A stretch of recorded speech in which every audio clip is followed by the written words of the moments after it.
Hey everyone, Christian here, and back with a couple of those vlogs that you guys like the most, the ones that I do of certain species. So hopefully the wind won't be too bad here, but here I have Leucothrinax morrisii, also known as the key thatch palm.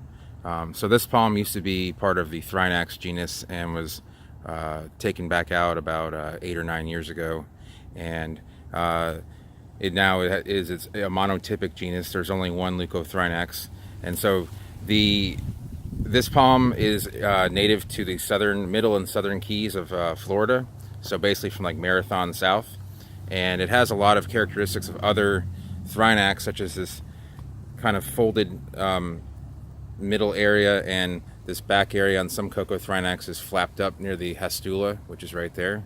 But what is most notable on this palm is the nice silvery underside.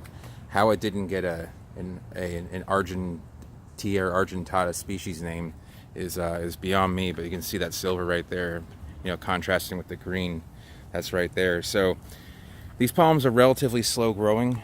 This one's probably 10 years old or so, but they're slow growing in habitat. They're faster in cultivation. So if you want to grow one yourself, it's not nearly as bad. And yeah, they do tolerate, since they grow basically on limestone and coral outcroppings on the coastal areas of the Keys and inland. They can tolerate some pretty poor soils, mostly sandy, alkaline, but they will grow in our slightly acidic soils here on the west coast. So I would say this palm is hardy to about, I've seen it grown in many 9B areas, so I would say 27 is fine. Below that it will start to burn some more. But that's about as much as I've seen it take without taking really any damage. It's obviously, looks like a Caribbean palm. It has the fan leaf with the silvery underside. Doesn't have any arming on the petioles, which is nice. Definitely a plus for any palm.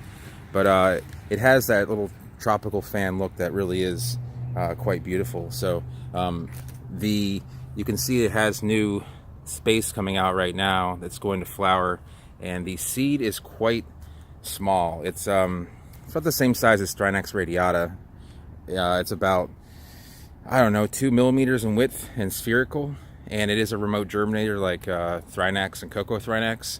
So all those palms in the Thrinaceae subfamily are going to be mostly small-seeded, remote. All are going to be remote germinators and require a lot of heat. So if you're going to germinate this, definitely give it some very well draining wet soil, and give it some high heat. Give it at least 30 to 35 Celsius, so like 90, 95 Fahrenheit if you can. You can probably tolerate some more. I've accidentally put these at 105 Fahrenheit, so that's like 41, 42 Celsius.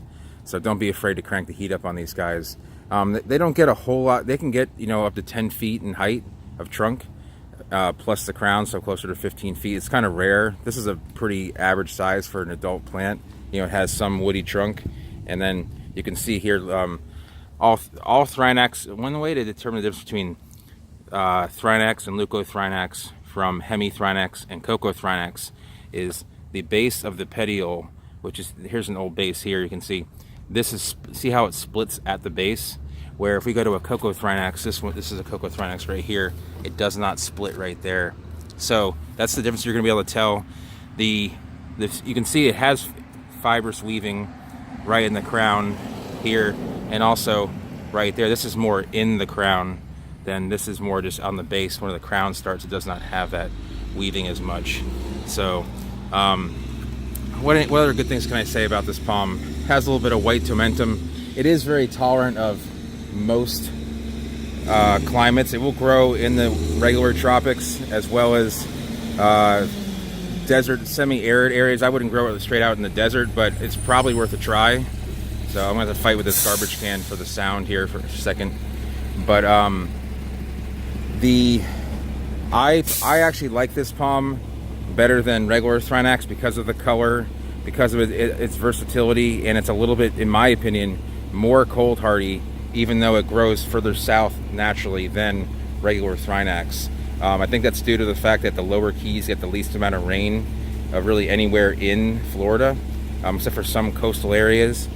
But yeah, it's really a nice palm. It really shows how the Thrinaceae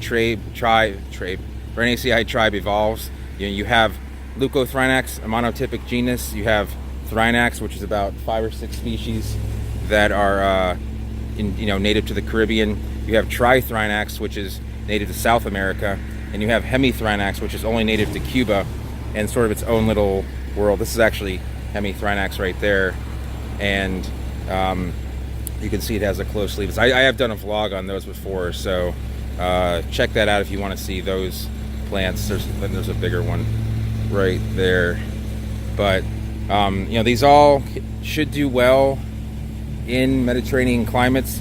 They may not grow as fast as, say, hold on a sec here.